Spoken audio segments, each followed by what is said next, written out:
ఈరోజు మనం 7th class chemical changes గురించి చెప్తున్నాం. ఒక ఎక్స్పెరిమెంట్ చేద్దాము, చూడండి.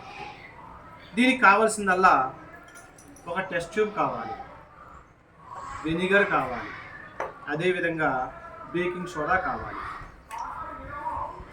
దీని పేరేంటది? Test tube. మరి టెస్ట్ ట్యూబ్లోకి నేను వెనిగర్ వేస్తాను. వెనిగర్ అనేది యాసిడా బేసా? యాసిడ్. కాబట్టి చేతికి గ్లౌజ్ వేసుకొని చేయాలి.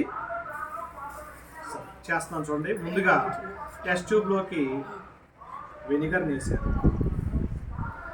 కొంచెం వెనిగర్ వేసాను. వెనిగర్ వేసిన తర్వాత ఈ డబ్బాలో ఉన్నది ఏమనుకున్నాం?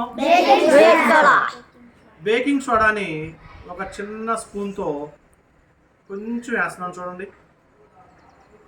చూసారా? హిస్సన్ సౌండ్తో బబుల్స్ వచ్చినాయా లేదా?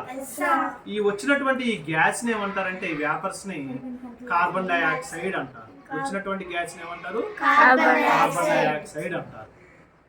కొత్త సబ్స్టెన్స్ ఫామ్ అయిందా లేదా? కార్బన్ డైఆక్సైడ్ ఫామ్ అయిందా లేదా? కాబట్టి ఇది కెమికల్ రియాక్షన్. దీన్ని ఏమనాలి?